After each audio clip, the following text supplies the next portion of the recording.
something like that. Was I supposed to wait for? I don't know. That's what I was told. Oh, really? I can go back now. Sure. Okay. Well, you know why? This is streaming. So it's also going to be Got it. YouTube audience. All right. I can navigate those stairs one more time. Well, nuts.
Okay.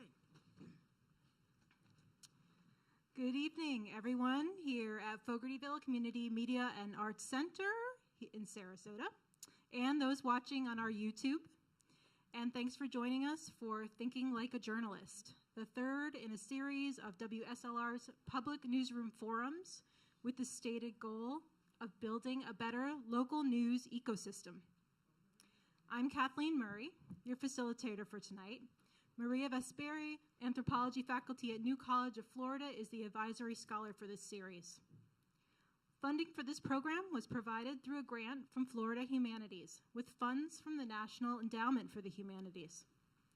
Any views, findings, conclusions, or recommendations expressed in this forum do not necessarily represent those of Florida Humanities or the National Endowment for the Humanities. There will be a survey to fill out on your tables at the conclusion of tonight's event. Please take a few minutes to complete it. Also, we want to invite you to next Tuesday's free screening of Breaking the News, a film that documents the honest discussions around race and independent nonprofit news organization named for the 19th Amendment.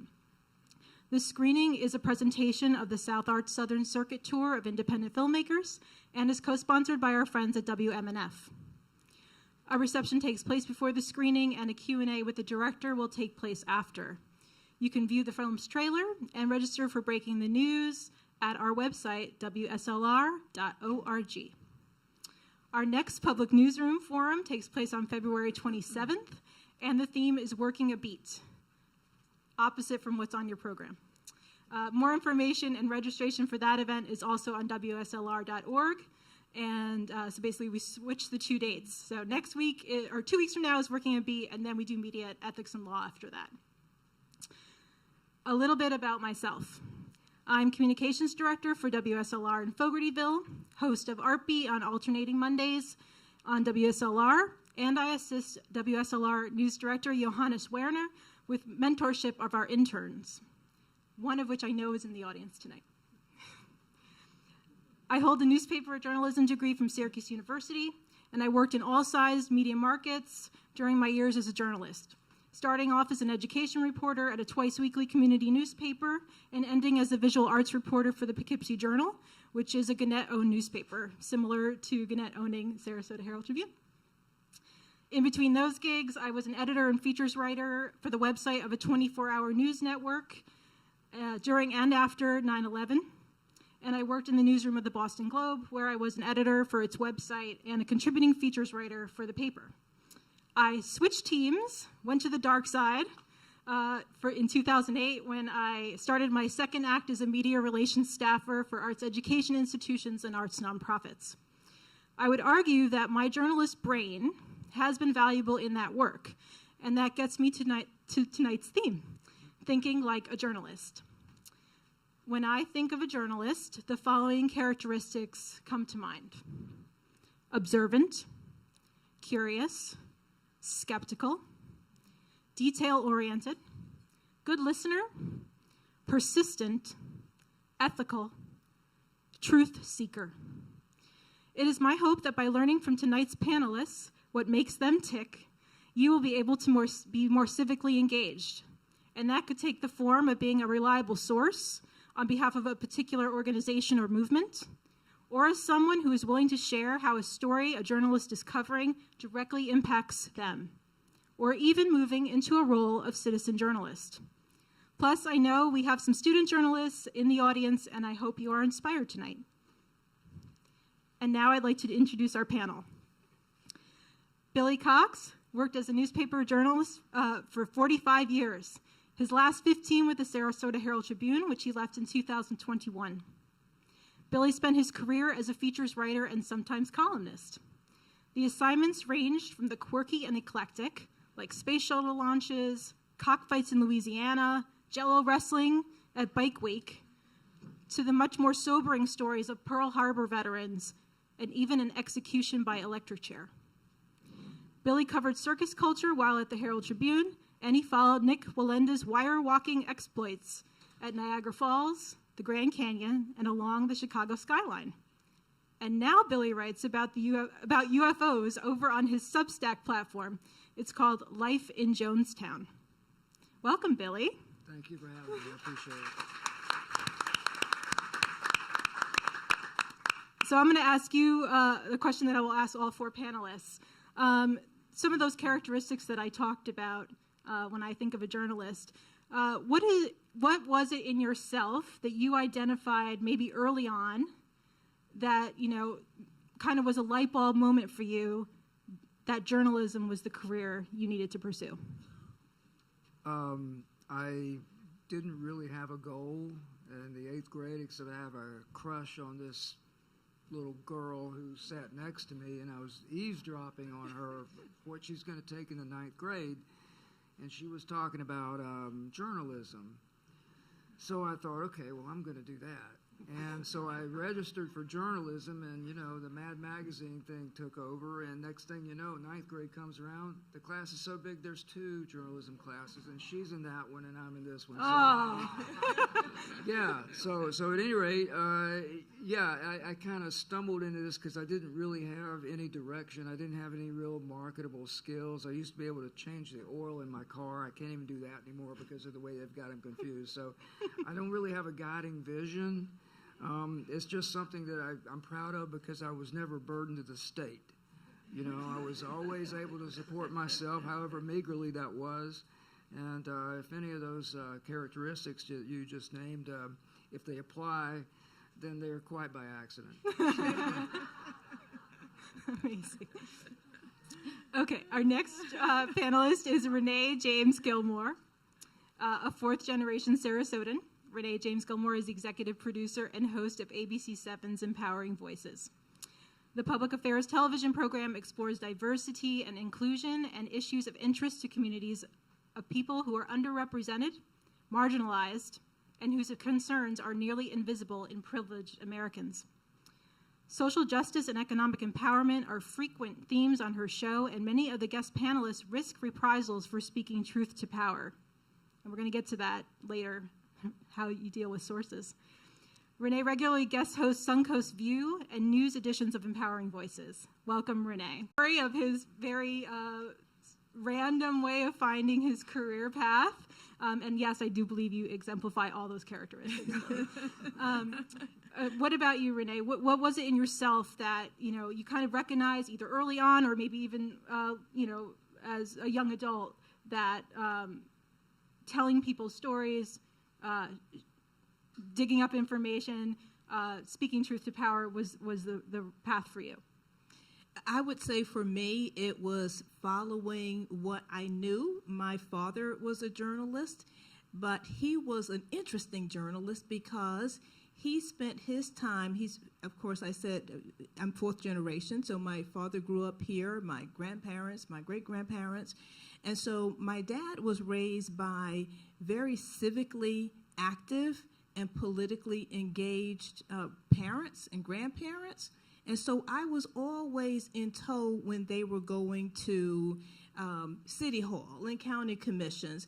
And with my father, I so remember distinctly, like in the late 60s, always being worried that my father was not going to come home because he was literally on the front lines strategizing with the brains of the day, the Martin Luther Kings, Medgar Evers, even Shirley Chisholm. A young student was talking to me just the other day about Shirley Chisholm. I said, my dad used to talk to her on the phone all the time. So my point is that it was not really something that I chose, and by nature, I'm really very shy and inhibited.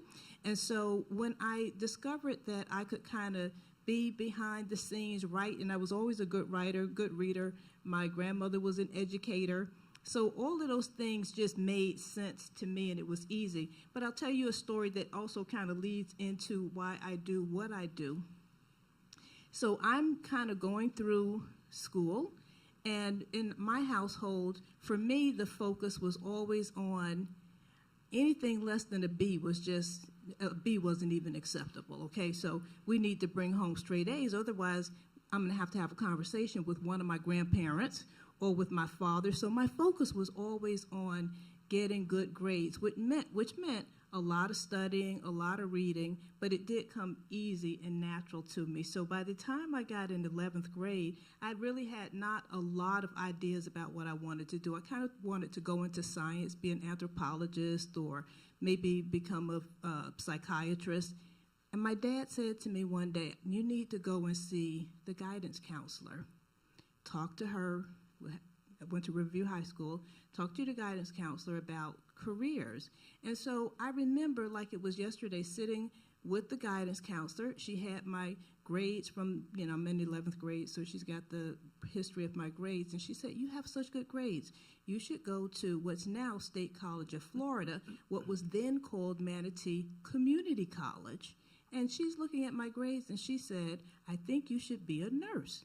They have a good LPN program at State College of Florida. I knew that I could not go back and tell my father that his A-student daughter was recommended to go not just to college, but to go get an LPN. And again, my father was an activist. I knew he would be out at the school. It would be a scene. Everybody would be talking about me. So at that point in time, I decided, I know I can be a journalist. I'll do that. Thank you.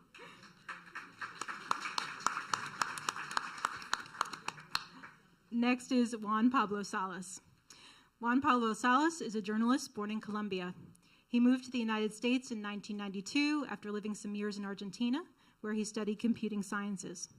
He started working as an independent journalist, writing for several newspapers in Miami, and in 2005 started working for Caracol Radio 1260 AM in Miami, in the company's Aprisa radio group.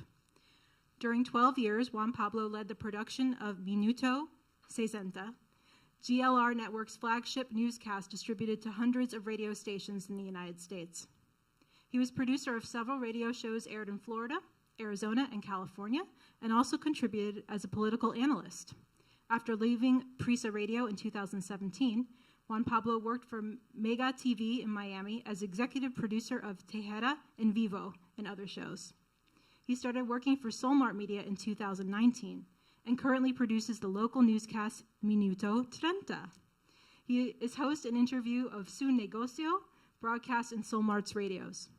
He has also published fiction books, worked in political campaigns, is a frequent guest on several TV shows in Spanish as a political analyst, and has produced his own radio show and podcast, El Opinion.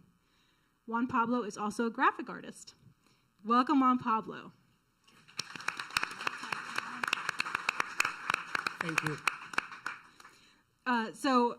Just in reading your your story. It's obvious you did have a first career on the computer side of things. So can you talk a little bit about what sort of spurred your transition? Actually, I was going to be a philosopher. That was the question, so I studied law, and I didn't like it. I wanted to be a politician or something like that, so I jumped on the bandwagon, and it didn't work, so I ended up in Argentina studying computer sciences because psychology was too long a career for me, and I needed to produce moolah. So I worked with computers, and it was magic because it gave me a special new tool that became very useful in this field. I came to the US, worked for Sony in nothing to do with this field, until I resigned. I decided to become a published author myself. I did on my own, and of course it did not work as I expected, but it eventually opened the door to newspapers, to write columns, and to work on that, and also eventually opened the door to radio. When the door to radio opened, I took it immediately because I have transistors instead of blood. My family is a radio family. My uncle, Jose Joaquin Salcedo, he was the founder of the biggest educational radio project in the United States, in Colombia, in Latin America, and in the world. It's an example that I lived through because I was a kid growing with these big guys educating peasants through the radio. So it had a great impact in me. And my father and my mother were also involved in this organization. So by age 10, perhaps, I was waking up on Sundays very early to pull up the newspaper and read international news and editorials, which was very useful for a 10-year-old kid. So it was an obsession to get to know who is in command, who is giving instructions, who is telling us the things that we are supposed to do and stuff. And I became skeptic of government and powerful people, and I decided to kind of always be informed and always create my own opinion about stuff, because I learned also through experience that many times events happen and the way they're told do not coincide necessarily. So it gave me kind of also the creeps to see that not every media outlet was as honest and sincere as you would expect.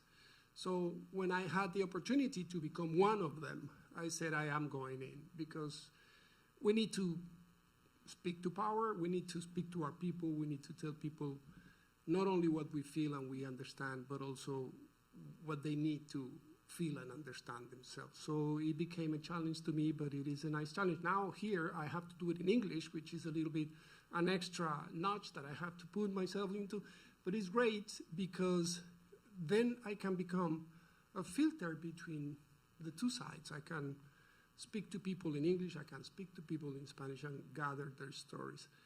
I think that the most important of those qualities you mentioned there is a combination between honesty and listening capacity. And I think that we are gifted with the capacity to listen to other people and not only hear their voices and what they say with their voices, but I think that we also intuitively know more about them if we are really paying attention. To me, that's super important. That's why I like interviewing people.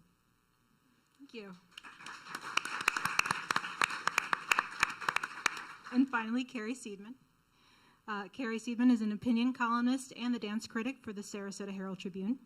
She is also the creator, writer, and host of the Facing Mental Illness newsletter and podcast, which features stories from people with lived mental health experience. A graduate of the Columbia University School of Journalism and an award-winning daily newspaper reporter, critic, and columnist for more than 40 years. She previously worked for the New York Times, Los Angeles Herald-Examiner, Albuquerque Journal, and Albuquerque Tribune. She is back on the Fogartyville stage after helping us kick off this public newsroom forum series in January. Welcome, Carrie.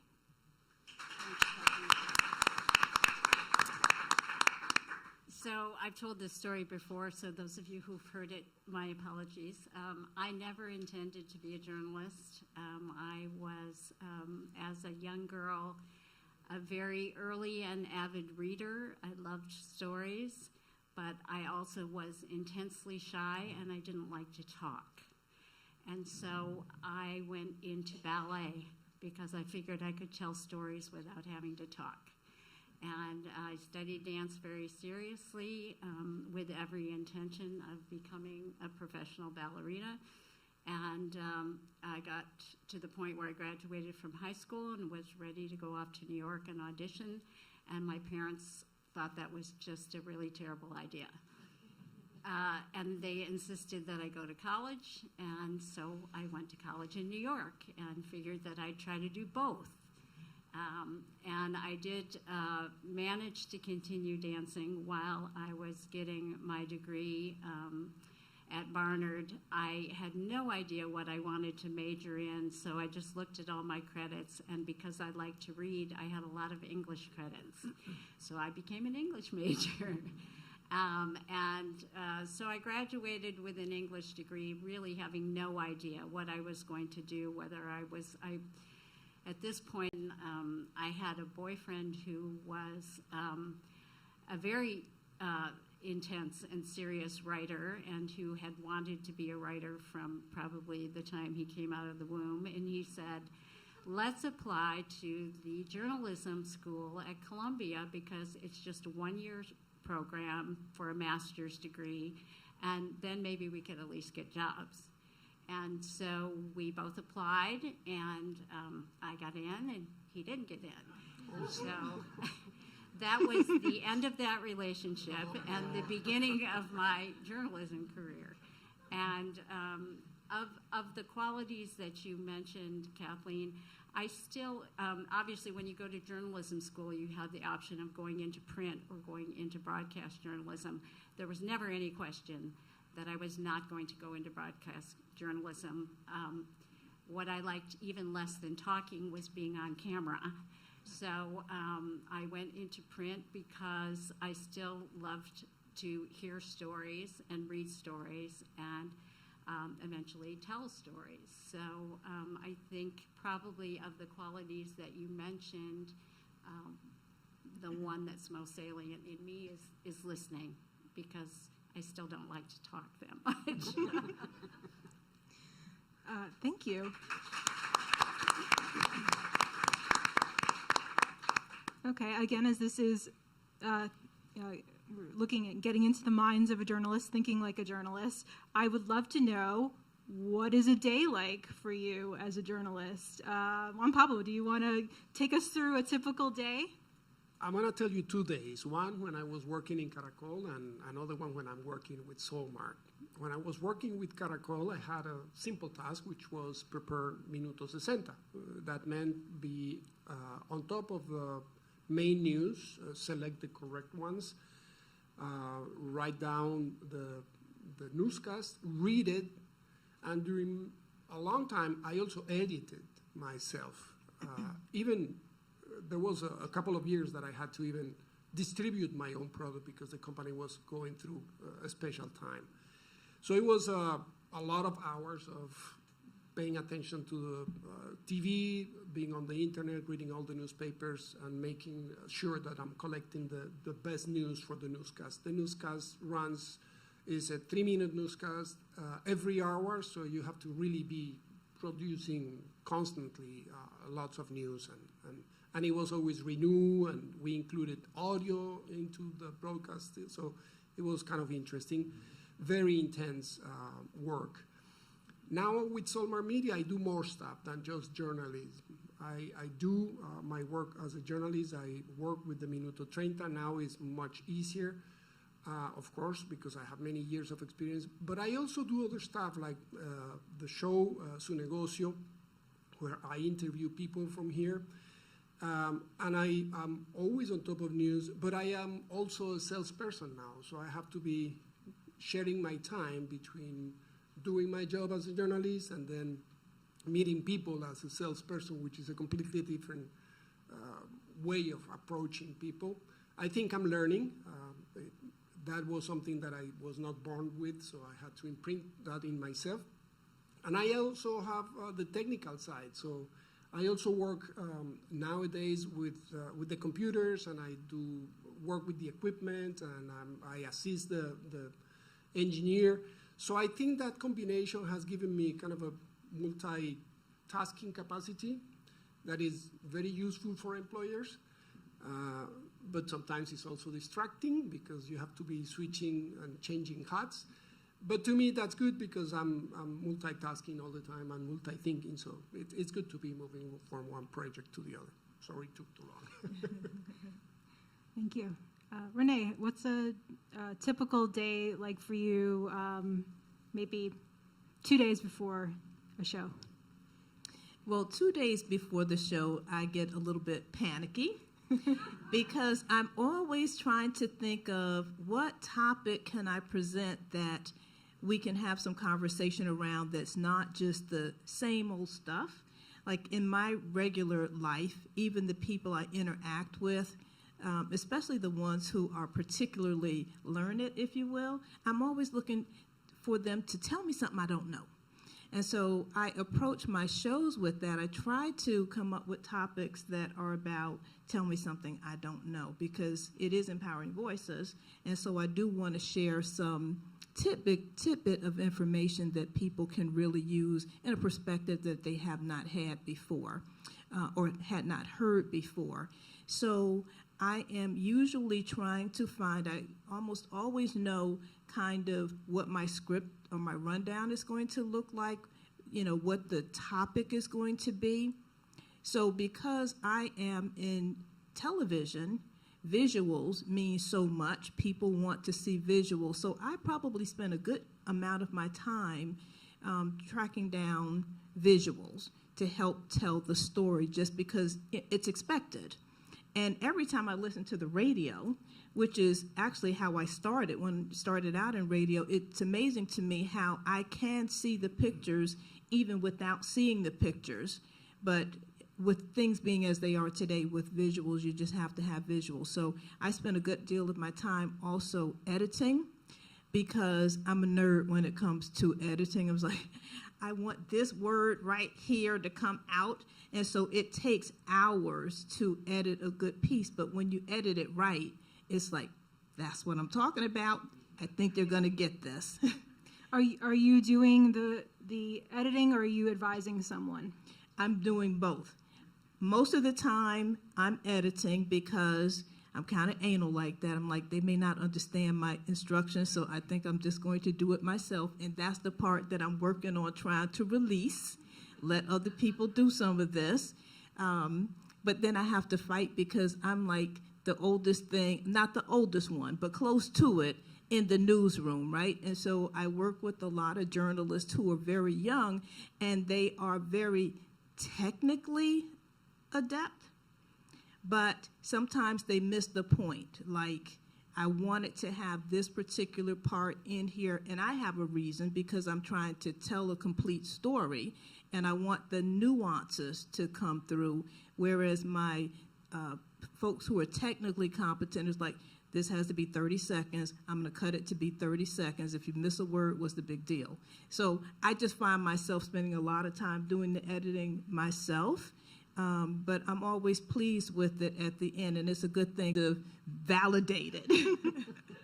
And I spend a lot of my time talking to the people who are going to come on the show, because when you talk about what makes us think like a journalist, or what makes me think like a journalist, I am naturally curious about people's lives and what they're concerned about, and so, or interested in, and I feel like I'm living vicariously through them. No matter what they're doing, I just find it to be very, very interesting. I have a friend who is moving out of the state. He has sold his house, and he plans to leave. Not plans to leave, he is on his way out. So he's gay, and he told me that he's leaving the state because he really feels like his life is in danger now. So we had coffee. Today is Tuesday. We had coffee yesterday morning. Is today Tuesday? Yeah, okay. Yesterday morning. And he had already told me the house is sold, so we're going to have coffee, so we can have a chat before he leaves.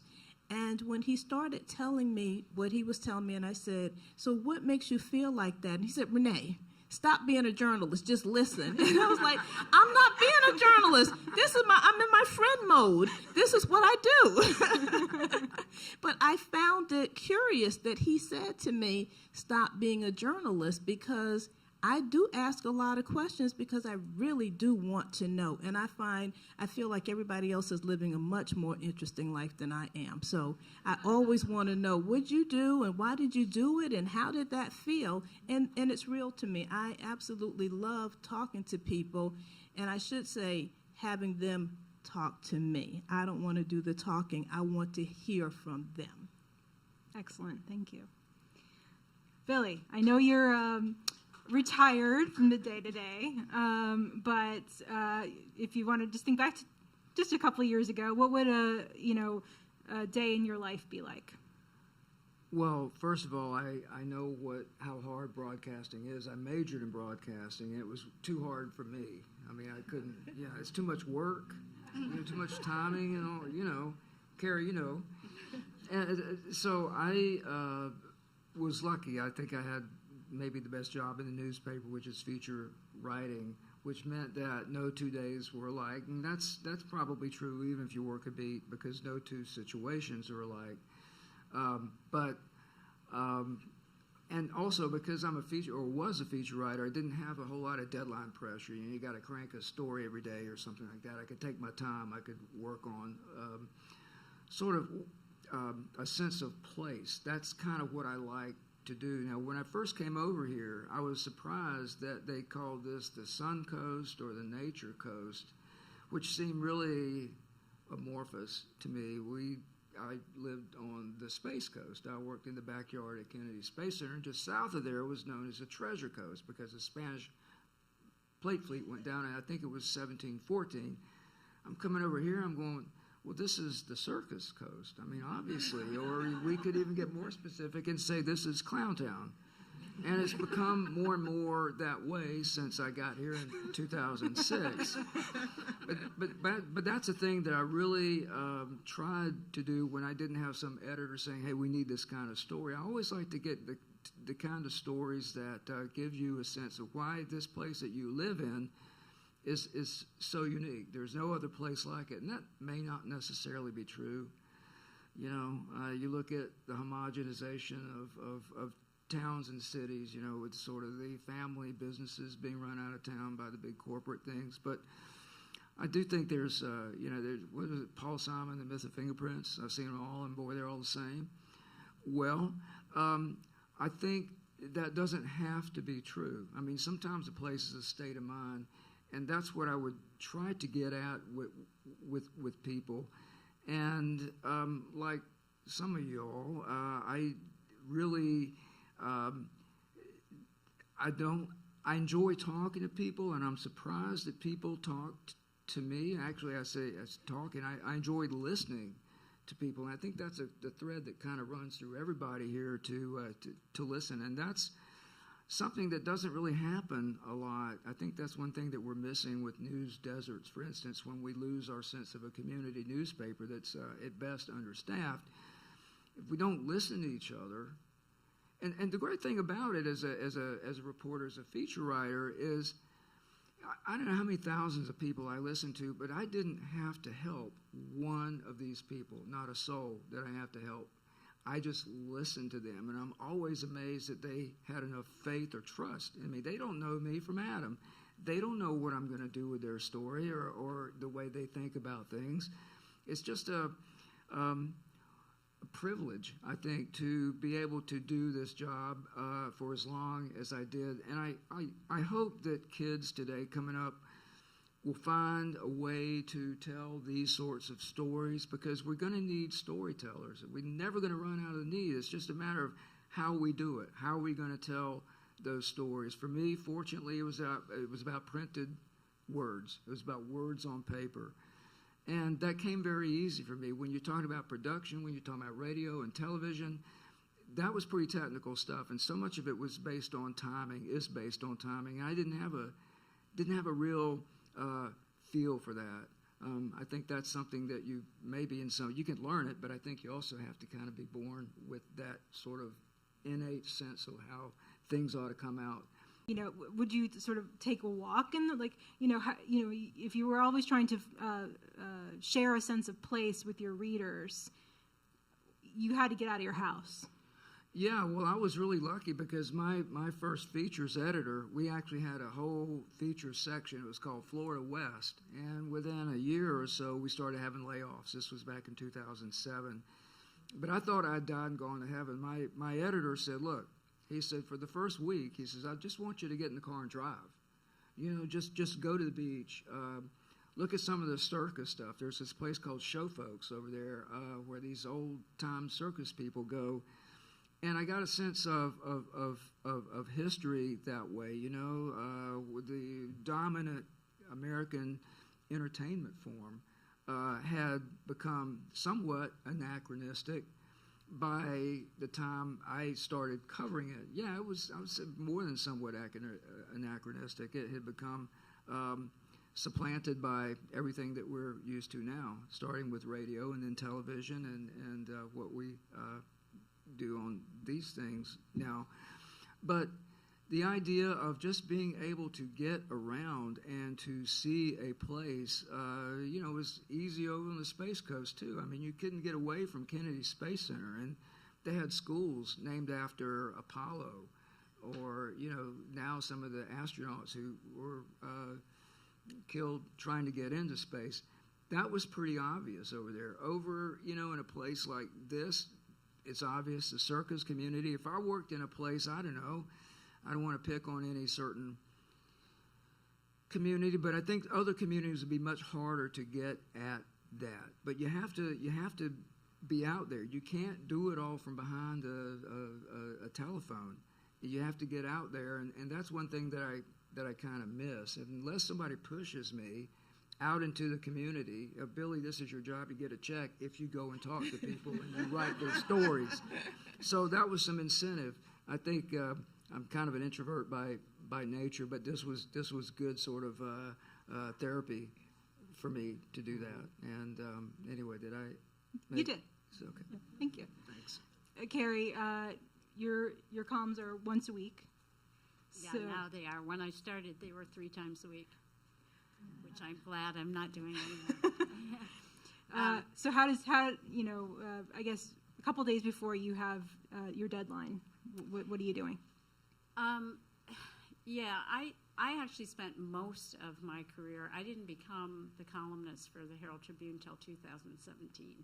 So I spent most of my journalism career doing mostly what Billy did, features and long-form journalism.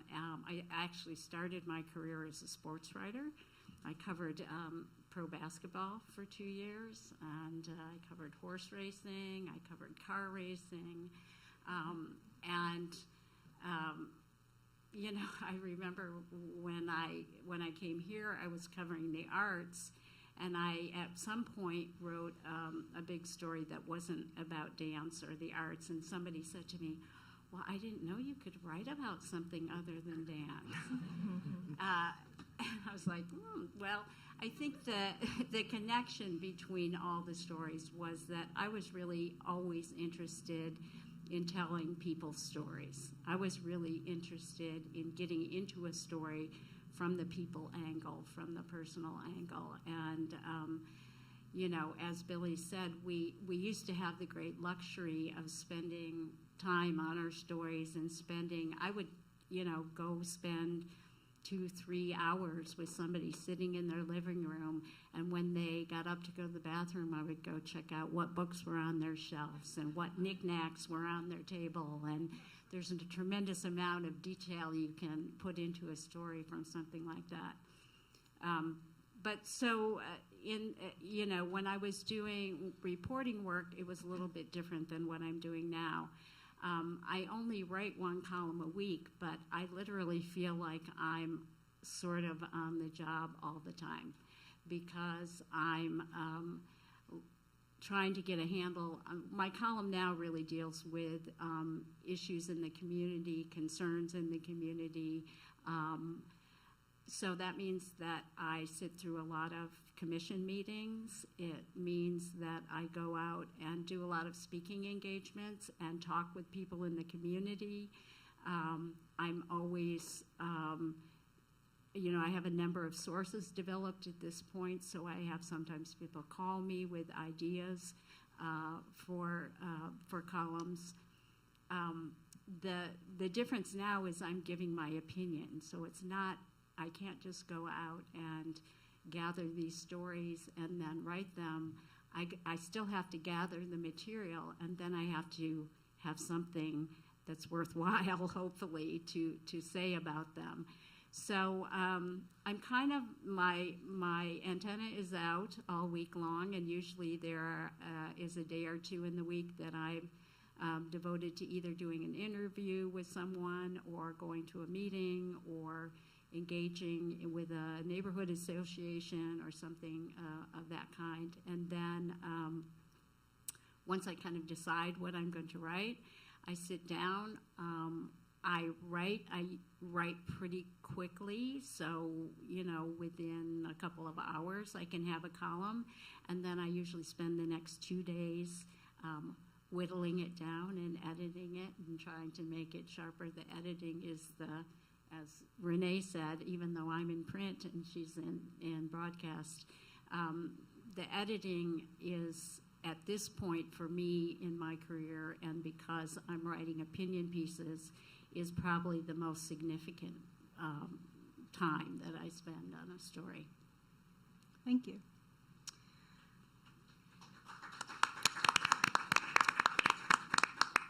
Okay, these are kind of a combined question. What are the tools in your toolbox for finding a compelling story, and how do you localize a story that is sort of a state story or a national story? Do you have any sort of specific go-tos? Juan Pablo, you want to start? Thank you for corcharme. We say that in Colombia. I don't do feature. It's not my job. I'm more like a collector of events that are happening. So I need to keep my antennas up all the time. Now that we have cell phones and we have social network, we're feeding ourselves through that. I am obsessed with national politics, so every day and nowadays, every time you open the phone, there is a story interesting and engaging and important. So that would be one way. But if I want to do something local, I would refer more to what I do when I interview someone. When someone comes to the station and I am preparing for an interview, I try to engage the person to make it feel at ease. Most of the people I interview are people who have never been interviewed in a formal, in a studio.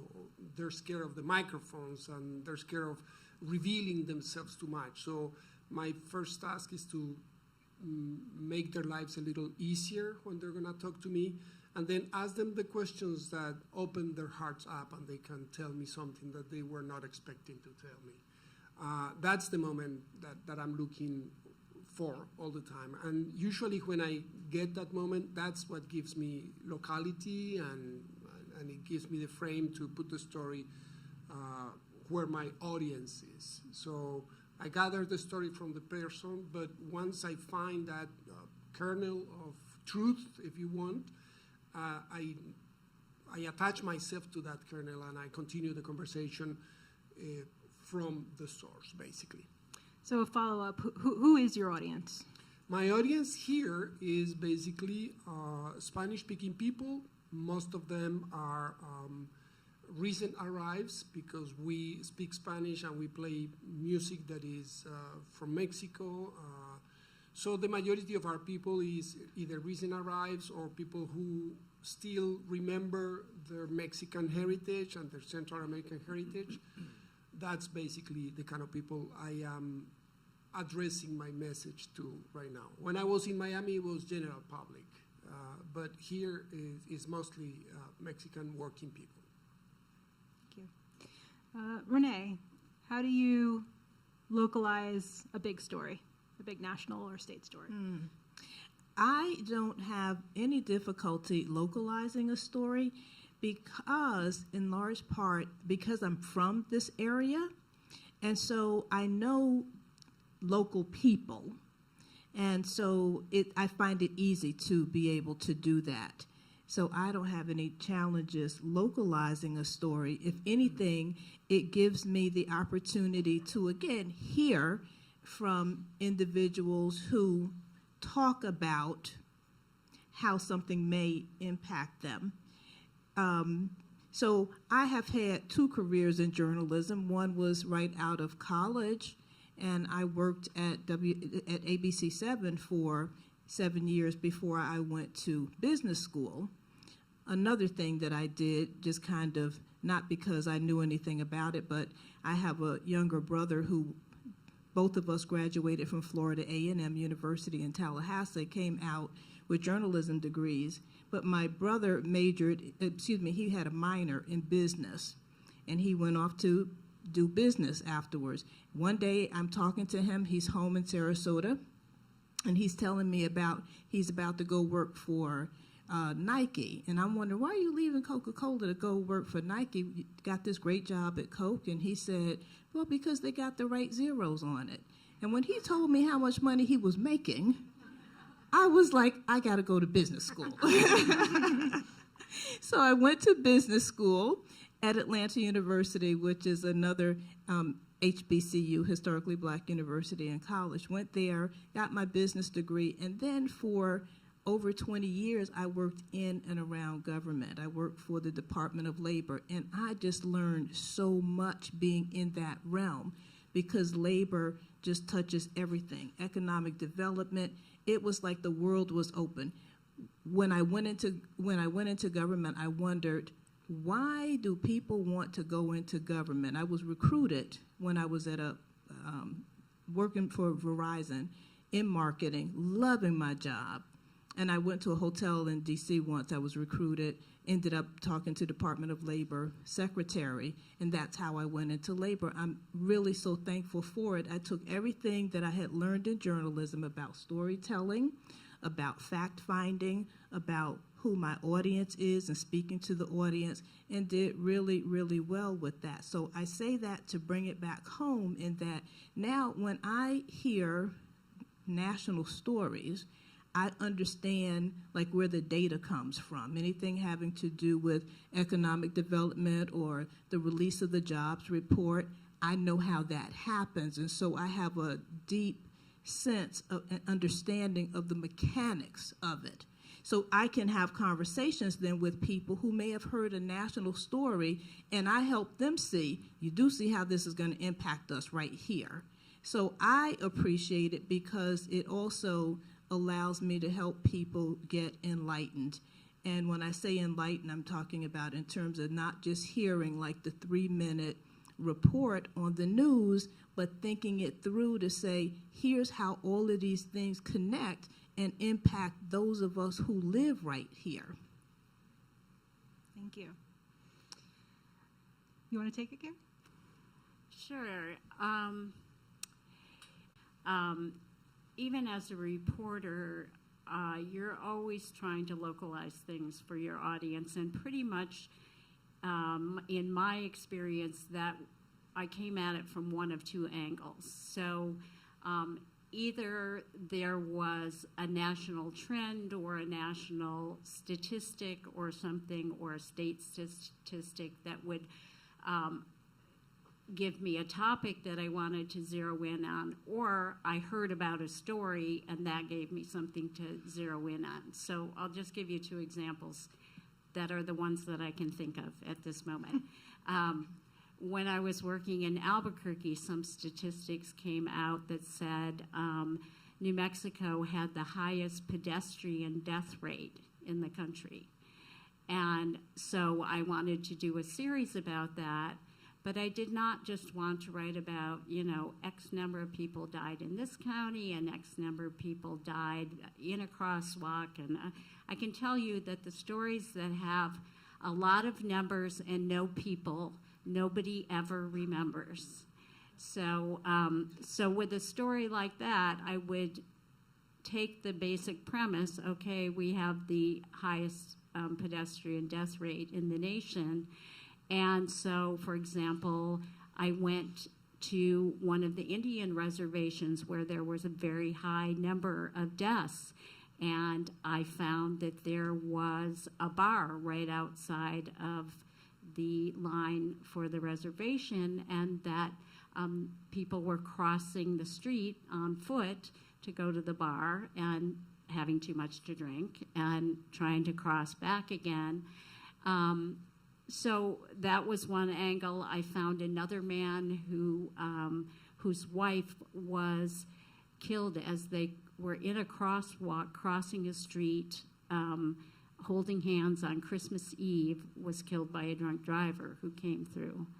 And the third story that I gathered was of a young girl who, in Albuquerque, they have these pedestrian overpasses, but she was coming home from school and she didn't want to go on the overpass, and she went across on this high-speed artery and was killed. So it was those stories that illustrated the problem that we had in the state and the various factors that went into it. So I started from the statistic and then brought in the people.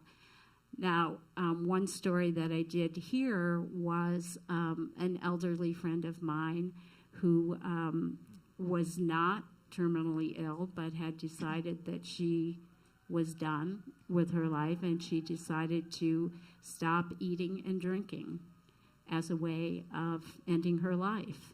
And the whole end-of-life issue was, at the time, a very big issue across the nation. I think it still is in some ways.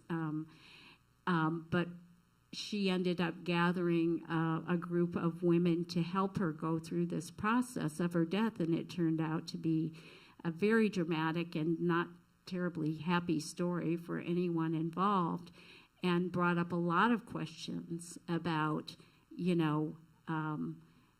how whether you have the right to end your life, and how you do it, and who you involve. And so it was a big story, but I told it on a very personal, local level. So those are kind of the two ways that I would get into something. Either, I get a tip and then I find the people, or I find the people and that becomes a story.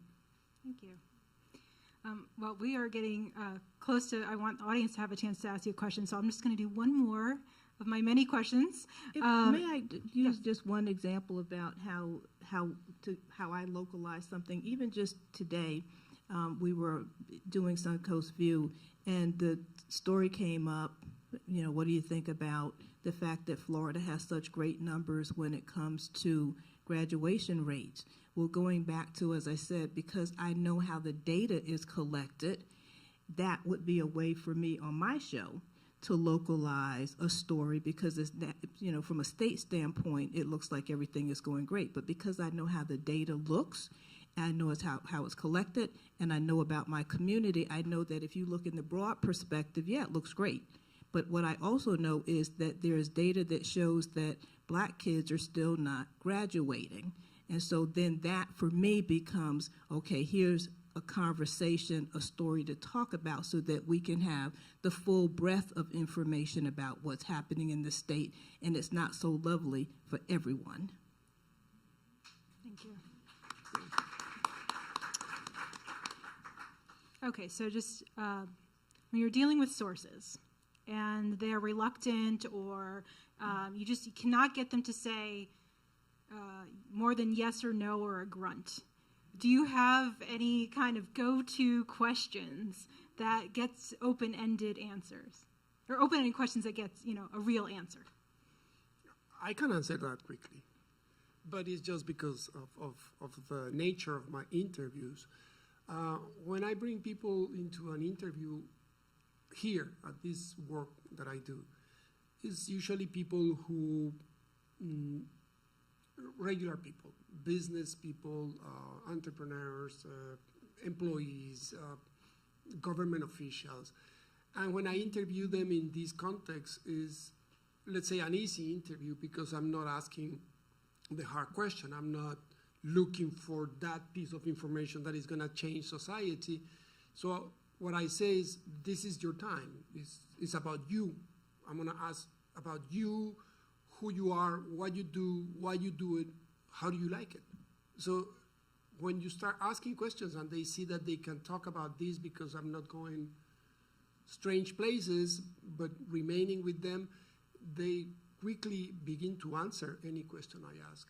So if I have a You make them comfortable. if I have a tricky question, I'm the type of person who loves a fight, but if I can get to the truth without starting a war, I prefer that. So if I'm talking to a president, I'd be tough to the president because we need the information that he possesses. But if I'm talking to a regular person, I don't need to be tough. I think that if I go easy at the person, they may open up easier and quicker to me. Thank you.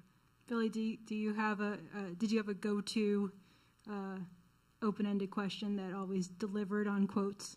Well, one thing Carrie said I think really resonated with me, and that's when if they go to the bathroom or whatever, you look at their books, you look at the knickknacks and stuff like that. And somebody actually told me, an editor I had a long time ago, he said, quotes are overrated. He says, I see too many articles where the quotes are, they seem self-evident. They don't seem to add anything to your base of knowledge about whoever it is you're writing about. It's like, how do they say it? Or what are they wearing? And what books are they reading? And there would be times where, I was always surprised that anybody would talk to me, a total stranger. I mean, I wouldn't do it.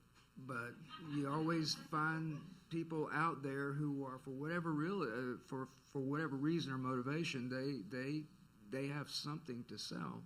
Maybe an idea, maybe themselves.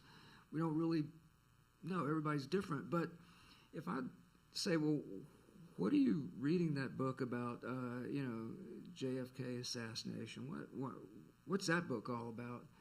And maybe they're not used to being interviewed by someone, but they have an interest. There's a reason that they read that book. They'll talk about that, and that sometimes acts as a bridge to the wider conversation. But you look for these devices, these little personal touches. And again, noticing, do they have wallpaper? What kind of paintings do they have? What are the things that you're not going to get from quotes or direct conversation? You just have to open your eyes and look at they have a Venus flytrap. Why do you like a plant that eats bugs? That kind of stuff. So again, what you said earlier, Kathleen, was about the details. That's kind of what you look for. And when you're having trouble getting somebody to be as candid as you like them to be, you look for other cues or clues, and that can be really helpful. Thank you. Okay, what questions didn't I ask? This is your turn, audience. We'd love for you to stand up and state your name and what brought you here, and then ask your question of any one of our panelists. Can I I'm sorry, but can I answer your last question just quickly? Yes, of course. I think one of the great luxuries that Billy and I had was that we're able to do a lot of our interviews in person. That's really so rarely done now. And I still prefer to do my interviews in person because you will get a whole different interview if you're sitting down with that person and spending some time with them. And I always tried to go and just kind of let them talk. A lot with my mental health stories because I have my own personal story of a family member with mental health issues. A lot of times it was more like a conversation, which really put them at ease. And then often I also found when you say, how do you pull that last thing out of them, I would say be real patient. Because often you get to a point in an interview where they kind of stop and they're not giving you any more, and your inclination is to want to say, but how did that happen? And if you just be quiet, sometimes you get the best possible stuff if you just let them tell it in their own time. And Take you a can't, yeah, pause. go ahead. I was just going to say, you can't tell that they have a three-legged dog over the phone. Right, that's right. There's a that's story right, there. That's right. I totally agree, having that personal communication face-to-face, but that's because I really do want to know who they are. And so, as you said, like when I'm listening, what kind of facial expressions is something really painful for them when they're talking. So I'm really listening and looking, and I can't get that so much if I'm doing a remote interview. So I really do try to get people to be in the studio with me. Now, I have almost divorced myself from having political conversations with politicians because I can't even get them to call me back. Joe Gruters has been on his way from Tallahassee for a year and a half now. He was supposed to be calling me the minute he hit town. I still haven't heard from him, and then when I do see him, he goes the other way.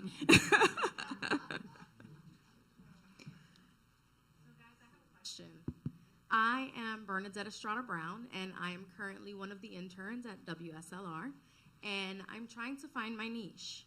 But the one thing that I can say is that when I am interviewing, I have a hard time stopping and having them to move on in the questions that I have. And so I'm finding that some of my interviews will sometimes go 1 to 1.5 hours. And I don't have that time to give, but I don't want to cut anyone short because you kind of do get that meat and potatoes at the end of the interview. So what is your best advice in trying to keep things concise and short? Well, one of the things I do is I physically touch the person and say, that is so interesting. Now, we only have 30 seconds, and I want to get to the most important thing that you want to talk about. So I kind of give them a time cue, but I do physically touch them gently so that they can kind of get a grip, which they do. They really do. They get a grip. And it comes back to them, okay, we only have a bit of a time frame. And I don't like to cut people off because usually they're talking, but I also know that at a point, because what they're saying may be interesting to them, I also know that the audience is about to say, can we please move on? So, we're working both angles. It's for the person who's sitting in the chair, but it's also for the listener or the reader that we're trying to keep engaged.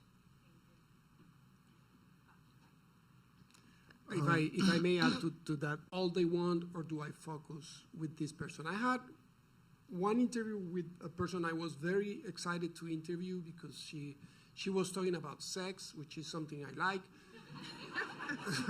So I expected this to be the great interview. I said, finally, someone I can talk, and she was vague, and I wasn't able to bring her down to earth. Come on, give me the juice.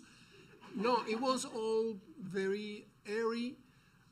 So in the end, the interview hasn't aired because it's unsubstantiated. There is nothing there. So when I find another seat, and I try several, I interrupted, and I said, we're not getting there, come on, let's give it a try again.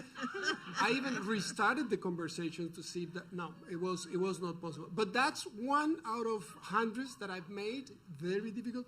So I usually try to agree with the person what is it that they want to say, and I know that from the scratch, if at all possible. Obviously, it's not a feature, so it's not the same kind of investigation or finding out that I'm doing. Is easier, so in that sense, I already have it in my mind, and I'm always looking for that and helping the person to get to that point. My question is, I kind of like to hear from the group, if possible, about why news has seemed to have become so repetitive, and why there's less drilling down into things like statistics to really explain what's going on. Like one of the examples that Renee gave about education, that is statistics. When my daughter was in school in Sarasota, I mean, basically, they were putting out these great statistical reports, generally in the news and the education board and so forth. But the dropout rate amongst black students was about 50%. And which was just absurd. and that there was no drilling down by the local media in terms of why this was happening and what the real facts were. And I find the same thing to be the case nationally and even locally, where unemployment and employment statistics are concerned. The unemployment statistics are never accurate where the black community is concerned, and generally where the Latin community is concerned either. And I just kind of like to know why we get the same thing over and over, but we don't get any real information, so to speak. That's a really good question, particularly in the newspaper field. Our newsroom, for I would say 95% of the time that I was there, and again, it's a different situation now, was lily white. And you have to get inside a community. You have to build that trust. You have to build that dialogue, and that's very difficult. Particularly, this is a gypsy culture. Newspapers, typically, people come and they go all the time, and that's one of the inherent sorts of flaws or limitations with news gathering organizations, particularly a paper this size. I think the general trajectory with reporters is, well, we want to work for the New York Times, and we want to work for some national organization. And just as you get to be good with your sources, and you're in your 20s or maybe your early 30s, you're very ambitious, you go on. And one of the problems that we had here at this paper, and also the one I worked for on the East Coast, is minority representation. We really, particularly with Gannett back in the day, they actively recruited, trying to get minorities into positions they needed to be, and it wasn't for lack of trying, because we need these stories. These stories need to be told. But it's a tricky thing. I don't think that at a paper that I work for, I don't think we ever figured that out. And so consequently, we have some information gaps. Maybe you all have some other ideas about that. I think another factor as well is the shrinking newspaper staff. Stories like that take a lot of time and a lot of digging. And Billy, how many people were at the paper when you came to the paper? Oh, God. Does everybody kind of know where we were, our newspaper office? It's off of Main Street. Well, when I first got there, the parking lot was overflowing. You sometimes had to park on the street. And we had actually... How many people were on the staff? Oh, God. Reporters. I mean, I know when I came in 2010... there were still at least probably 70 reporters. We had... and that was after some layoffs. Right now, there are about 13 at the paper. And so I often have someone call me and suggest a story and say, you really need to dig into this, and you need to find out, a lot of the, something like what you just mentioned, sir. And I think I'm a once-a-week columnist with one, 800 or 900 word column a week, magnificently for that column. And it's I'm not on the staff. I don't have endless time to devote to it. And much as I would like to, I personally don't. My job does not allow me to spend that much time on something. And unfortunately, we don't have an investigative team at the Herald-Tribune anymore, which it always had previously. We don't have reporters who are given that amount of time and that amount of, leeway to really dig. And unfortunately, that's a sad reality of what's happened in the newspaper world. So I think that's part of the reason. I don't think it's that they wouldn't like to do it. They just don't have the resources to do it. The other thing I'd like to add is diversity matters. And so you said it, not my words, that it was lily white in the newsroom, right? And so if you don't have different perspectives, the narrative doesn't go anyplace. It's the same stuff that you're hearing from the same people. And again, the diversity matters. So I'm looking for, not just from a Black perspective, but from a perspective of what would people think who are not people of means, no matter what color they are. So where are the commonalities in a lot of the things that I would dig into and try to present, and I still do, even at the newsroom. I'm fortunate because my news director and the whole news team welcomes me stepping over, saying, I think we're leaving out an important part here. Like just this week, or was last Friday, the Newtown community got a designation as a historical area. And so, instead of us spending all day long trying to find out what Ms. Petito's lawyer is saying lately, how about let's cover that? And they welcomed it and just didn't get it. But when I said it, they got it and said, let's get somebody over there. So the diversity part matters. I just want to put a little footnote on what I said when I say that papers don't have the resources that they used to have. That's true. But I would also say that many papers, we won't use any names, are devoting resources to things that I don't think are as important as what we need to be devoting resources to. So I don't really care what the 10 best pieces are in Sarasota County. Those kind of stories tend to get a lot of clicks online, which is why they're out there. But it would be nice to see some of the time and resources that are devoted to food and entertainment and so forth, devoted to some of our real serious issues here.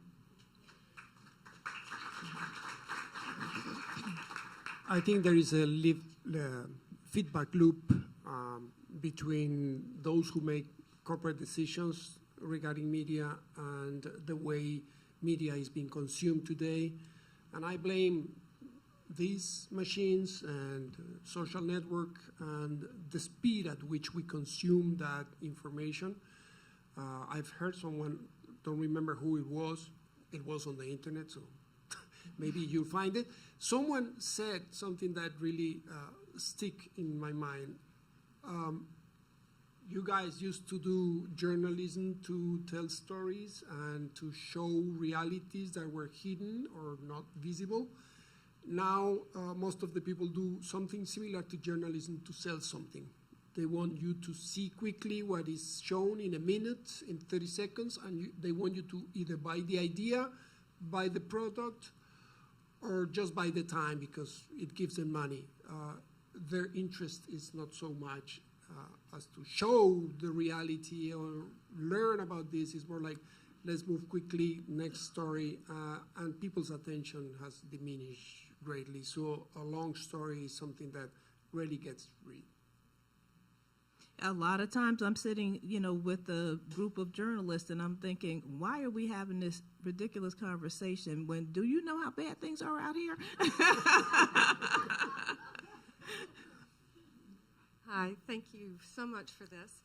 Have you ever had an experience in your career, in your interviews, in your writings, etc., where you have had collateral damage, some damage to the person you're interviewing, some making their lives better that you're aware of, and how do you handle that responsibility or feelings around that? So impact after a story. Impact. That's a really humbling responsibility that we all have with people that we're strangers with, and we try to, I think, be as accurate as possible. I mean, it's all situational, but I have had stories like that where maybe what they said and were attempting to convey didn't come. In fact, I remember one case really, really vividly where, and I knew, I was a young reporter, I was in my 20s, and I'm going, what this guy's talking about, he was doing an escort service. He took out a quarter-page ad in our paper, And my editor said, what is this all about? And I don't know, I'll go check it out. And he he spent a lot of money. And he thought that he could get these women, young, smart, multi-talented women, not to have sex, but to, when businessmen would come into Cocoa Beach or whatever, they could, be eye candy on his arm. And they'd be totally platonic, and they'd go out to a nice restaurant and be seen. I thought, well, this is kind of bizarre. Anyway, he's telling me the story, and I'm thinking, this is good stuff because this guy is totally crazy. And he's being unfiltered, and I'm going to print, as not to make him look bad, I'm just trying to quote him accurately. And I think he had some kind of issues, but at any rate, he liked it initially, and he called me back a couple of days later, and he said, "You made me look like an idiot.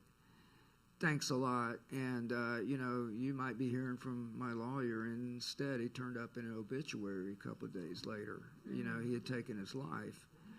So there's a lot of responsibility, and when you're starting out, you kind of have to be able to read people. I think that that concern never really leaves you. You have to be constantly mindful. That's a question that doesn't have a really simple answer. I'd be curious to know how you guys handle situations where you might look at somebody like, how's this going to reflect on them? One aspect of my work is my mental health work, which is separate from the work that I do for the paper. And that is all about telling people's stories who have lived mental health experience. And it's very delicate. I don't want to tell someone's story who's not ready to tell their story. I don't want them to ask them to reveal something they're not completely comfortable revealing. I have to make an assessment if I feel like they are stable and ready enough to tell their story and that they're not going to regret it afterward. So that's always really a delicate situation, and I try to do a lot of work on the front end in terms of assessing whether they're ready to tell their story. On the other side, I did a column a number of years ago about a woman who was in her late 50s or 60s, and she was living in her car with her dog. And she was brought to my attention by her social worker, and I ended up writing this story about her. And readers really respond often to a story like that. And I don't personally get involved in raising money for anyone, but people did end up creating a GoFundMe and raising quite a bit of money for her. And, a year later, she called me and said that she was going to sue me and everything that I had written was a lie. And she obviously had some mental health issues as well. But it's hard on either end. I don't ever want to put something out there that is going to harm anyone.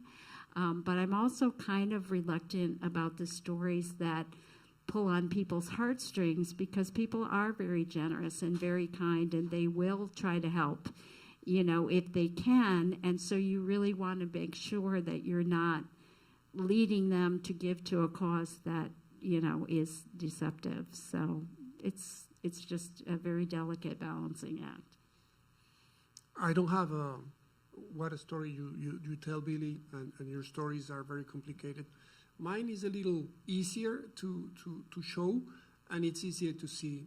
I confront or I interview a lot of people who's never seen a microphone, so it's a novel experience for them.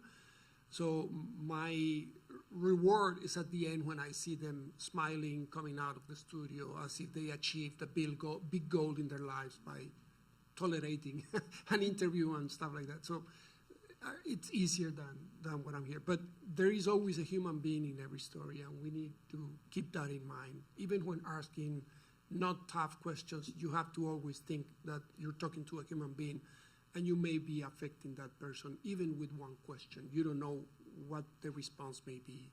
Some people illuminate their eyes when you ask them a question, and some others give you a different kind of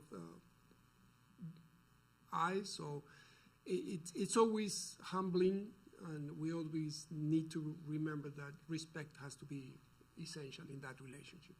Most definitely. I will recall a story that I talked about less than a year ago. So there is an organization in the Newtown community called SOAR, and this group came together after a woman who is from Newtown. She was a teacher. She is a teacher. She taught school when my grandmother was teaching school here. So she started this organization, and a group of people came and said, hey, you're doing great things. You know, her own granddaughter, under her own tutelage, ended up getting a full scholarship at Cornell, just doing absolutely wonderful. So a group of primarily white individuals said, you know, you need to take this kind of thing on the road. Why don't we get together, actually incorporate, and get some funding? And so she went down that path. So this older teacher had been doing this out of the church for like 20 years and doing it fine, just with like, you donate $10, I donate $15, and she ran this school herself. Then a group comes in and they say, okay, we're going to get some grant money, that kind of thing. Well, within 3 years of this group coming in to help, I get a call and I'm told that SOAR is closing its doors. So I call, make the appropriate phone calls trying to find out, and I find out that the chairwoman of the board had recommended that the organization close its doors. Again, I'm not an attorney and I don't play one on TV, but I'm pretty good at understanding how systems work. So what I know is this: when you are the chairperson of a board, your job is to help save an organization, not to close it down. So I could not understand how we had a board of directors that was recommending the closing of a school when one woman, we talk about one person can make a difference, one woman had operated this organization single-handedly for 20-something years and never had a problem. And then when she gets, quote, help, the board is closing it down. So I called the chairperson. I sent many emails to the chairperson trying to get some understanding of what was happening. I could get no response. So one of the donors, a big donor, I called him. He told me some things on the inside and said, don't know what happened here. I guess I made a mistake when I handed it off to a person. Anyway, it just got to be a really big mess. I reported on it, and I think I couldn't get anybody on the board to speak, so I just told the story from the perspective that I had. One board member called me, and a donor, he called and he was furious and said, I didn't understand all of the facts. All I could say is, I'm available for you to tell me. I've asked a number of times. And so I think that it was just, it got shut down. It didn't turn out to be what they wanted to hear. But sometimes, every now and then, I feel like, okay, maybe I've done a service for people to do some self-reflection. When we think we are trying to help, it's not always help. And so, again, because, my show is about empowering people, I think it's important for people who think they're helping to recognize that that's not help. That, closing down the organization is not what help looks like. And we're in a city where we have so many nonprofits, and they're doing so well, I just couldn't understand it. So that was I got the chewing out for not thoroughly understanding. So we're going to, it's already 7:30.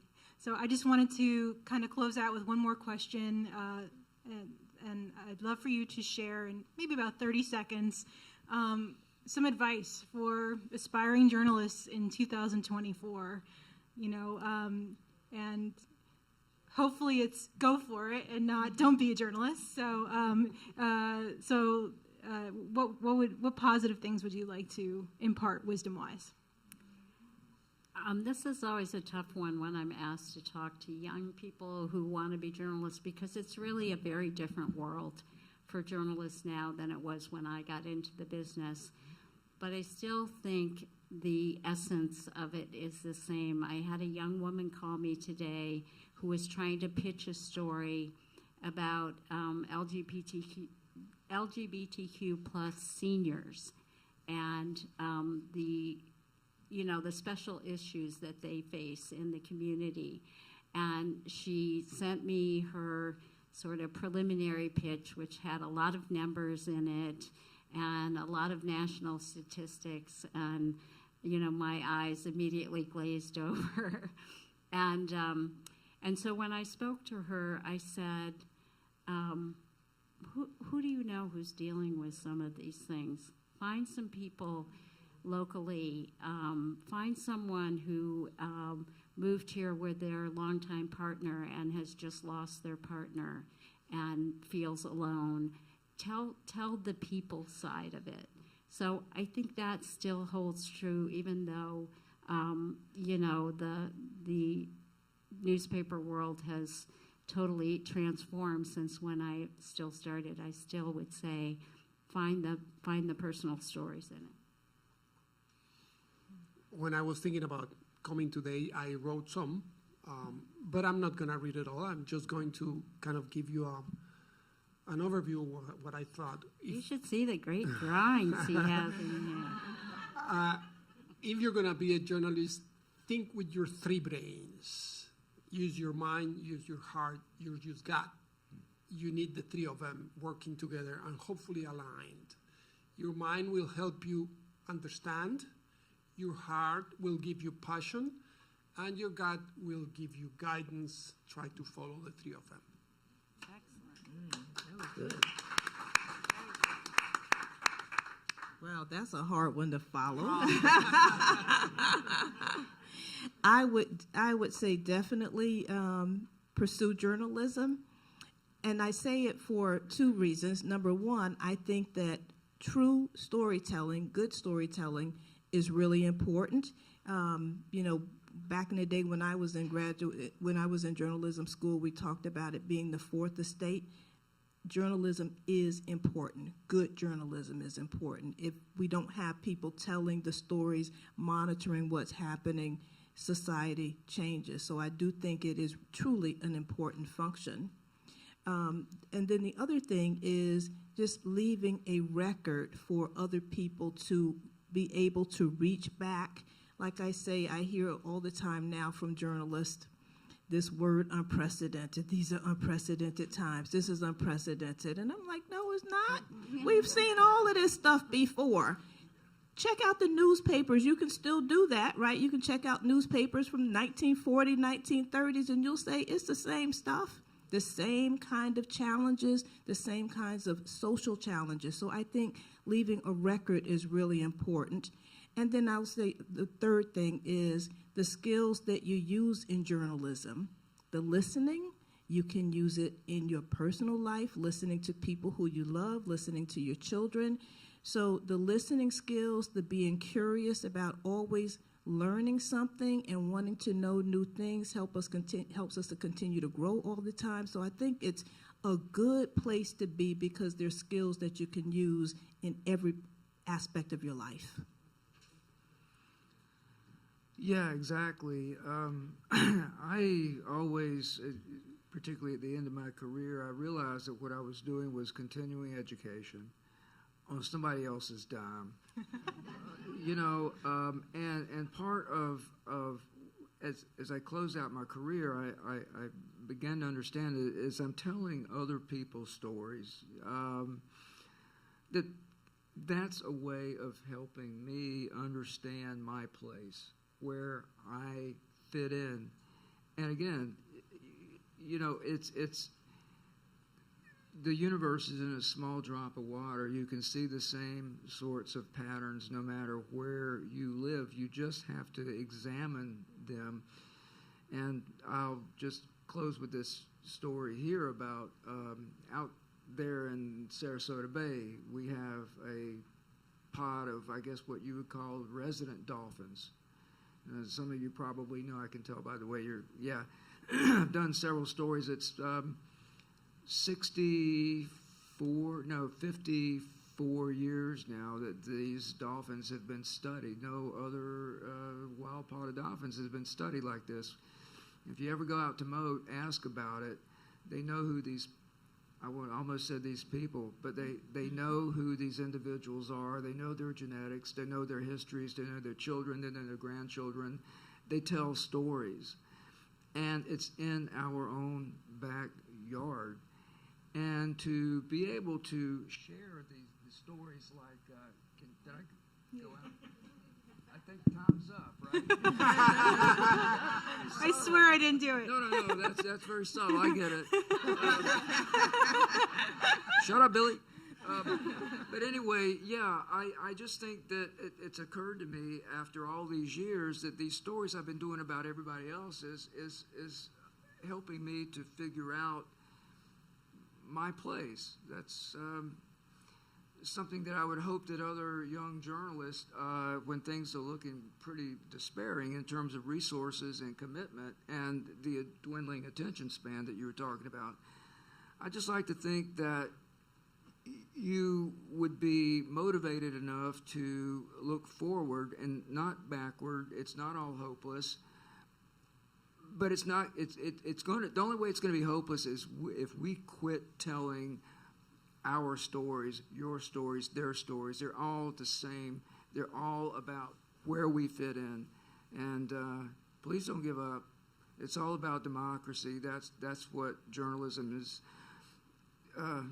That's what we're best qualified to do. And we're not even aware of it most of the time. But that's what we're doing. We're trying to save what we've got through storytelling. Thank you so much to all of you. Thank you, audience. Again, please fill out the forms for some feedback. We'll love to learn what we can do better next time. And we hope you can join us next Tuesday for the screening of Breaking the News. It's going to be a great movie with the filmmaker in Q&A, and we'll have a little reception beforehand. So please come. Thank you.